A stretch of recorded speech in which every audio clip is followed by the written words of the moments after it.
81 टोने का असर। युग बड़बड़ाता है, ये लड़की कौन है? कहीं ये यामिनी तो? युग उस लड़की के काले साए को देखकर शॉक्ड हो गया था। उसे लगता है वो लड़की यामिनी है और इस बात की पुष्टि करने के लिए वो आवाज लगाता है, यामिनी, यामिनी। घाट सुनसान होने की वजह से युग की आवाज घाट पर गूंजने लग जाती है। युग के सामने जो लड़की का काला साया था, जब उसे युग की आवाज सुनाई देती है तो वो लड़की वहां से भागने लग जाती है। युग हड़बड़ाहट के साथ कहता है, ये यामिनी मुझे देखकर भाग क्यों रही है? आखिर बात क्या है? इतना कहकर युग उस लड़की के पीछे भागने लग जाता है। युग उस लड़की के पीछे भाग रहा था और वो लड़की युग के आगे आगे। वो लड़की अपनी पूरी जान लगाकर भाग रही थी। उस लड़की को देखकर ऐसा लग रहा था जैसे वो रुकी तो उसकी जान को किसी से खतरा था। युग को तो अभी भी यही लग रहा था कि जिस लड़की का पीछा वो कर रहा था वो यामिनी थी। वो यही सोच रहा था कि यामिनी उसे देखकर भाग क्यों रही थी। युग ने भी अपनी पूरी जान लगा दी थी। वो कैसे भी करके उस लड़की को पकड़ना चाहता था।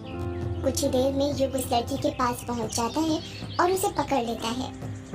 उस लड़की ने अपने चेहरे को काले दुपट्टे से कवर करके रखा हुआ था, इस कारण युग को उसका चेहरा नहीं दिख रहा था। युग उस लड़की का पहनावा देखकर समझ गया था कि वो लड़की यामिनी तो नहीं हो सकती, क्योंकि यामिनी के कपड़े पहनने का स्टाइल दूसरा था। युग बौखलाहट के साथ पूछता है, कौन हो तुम और मुझे देखकर भाग क्यों रही हो? वो लड़की युग के सवाल का कुछ जवाब नहीं देती है, वो बस हाँफे जा रही थी। उसके कपकपाते हुए हाथ देखकर साफ समझ आ रहा था कि वो बहुत डरी हुई और घबराई हुई थी। युग फिर उस लड़की पर दबाव बनाते हुए पूछता है, मैं कुछ पूछ रहा हूँ, बोलो कौन हो तुम?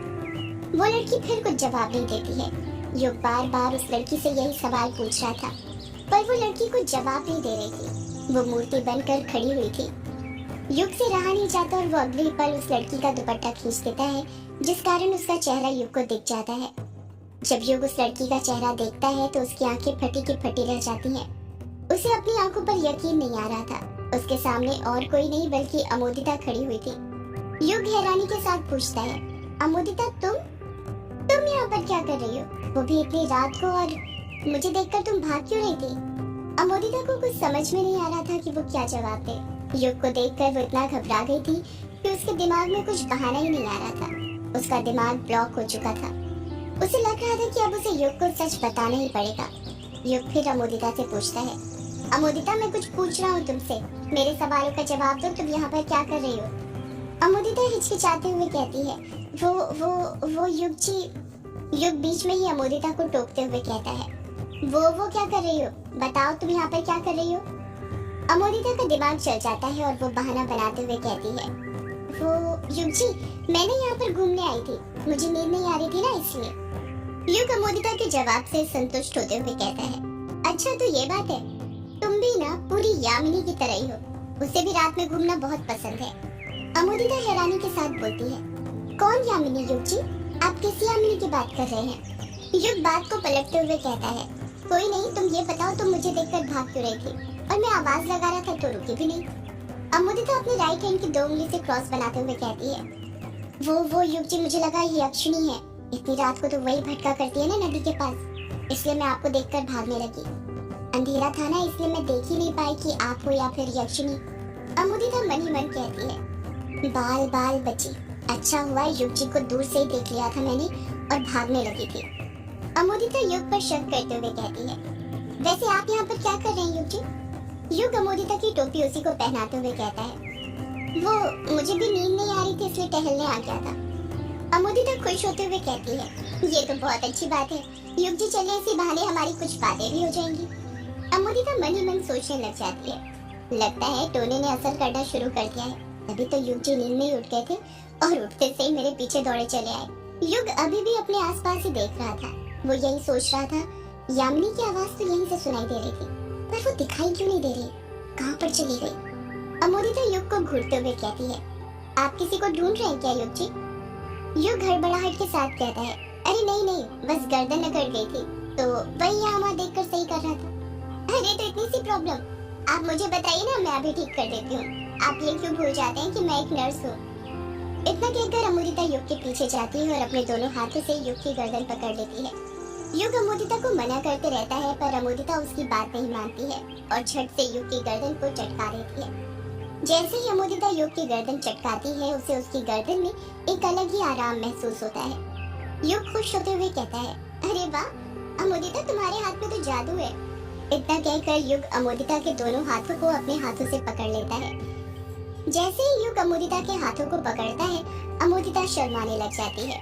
उसे अपने हाथ में गुदगुदी महसूस होने लग जाती है। होती भी कैसे नहीं, आज तक उसे किसी लड़के ने छुआ तक नहीं था।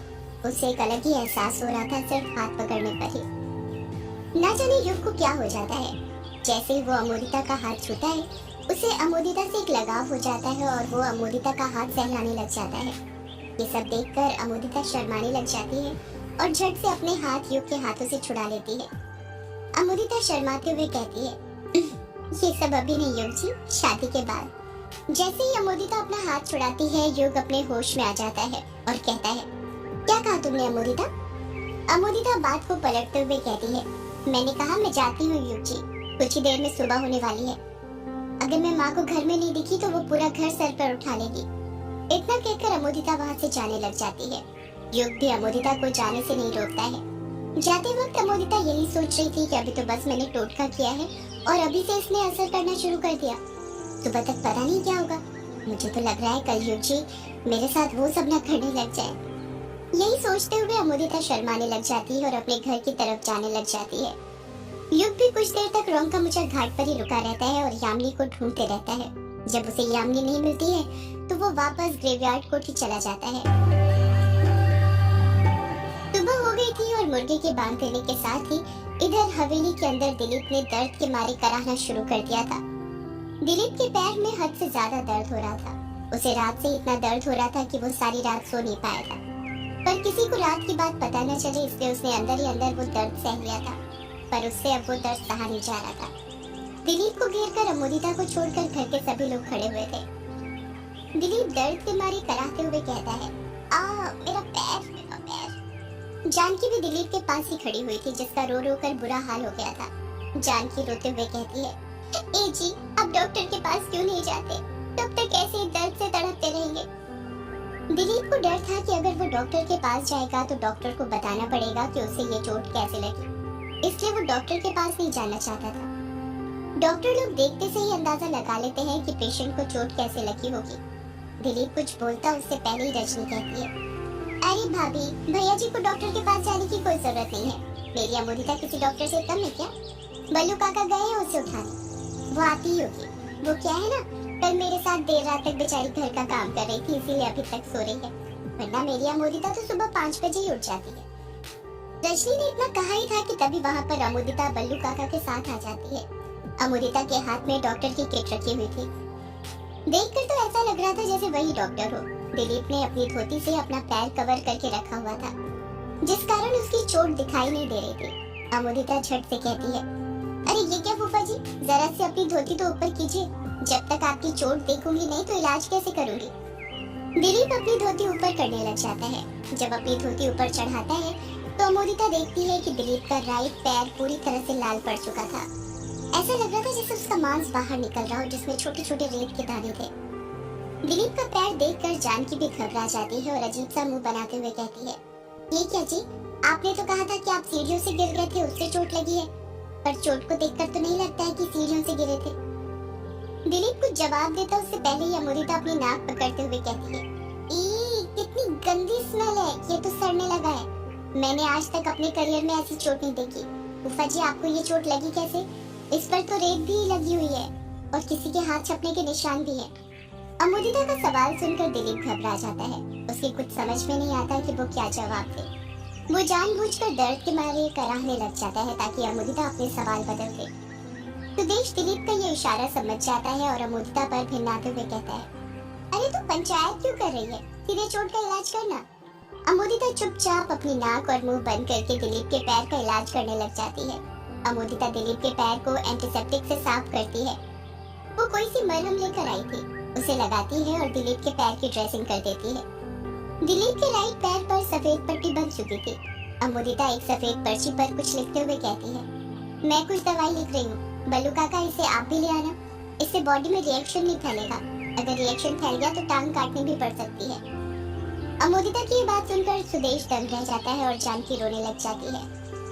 ये सब चल ही रहा था कि वहाँ पर वरना आ जाती है और गाते हुए कहती है, बुरे कर्मों का बुरा फल, अब तू उसकी आग में जल जल जल जल जल जला जल। वंदना दिलीप के चेहरे के सामने अपना चेहरा ले जाती है। वंदना के बाल इस वक्त पूरे खुले हुए थे। वंदना दिलीप की आंखों में देखते हुए कहती है, तुझे क्या लगता है तूने उसे कैद कर दिया तो वो कभी आजाद नहीं हो सकती? वो आजाद होगी, देखना वो आजाद होगी, और जिस दिन वो आजाद होगी तो पहला शिकार तू होगा। तू होगा तू। वंदना की बात सुनकर पहले तो दिलीप भी डर जाता है, पर घर वालों को उसका डर पता न चले इसलिए वो बड़ी हिम्मत करके बोलता है, ये पागल को किसने खुला छोड़ दिया? कितनी बार बोला इसे कमरे के अंदर बंद करके रखो, जब देखो सांड की तरह खुला छोड़ देते हो।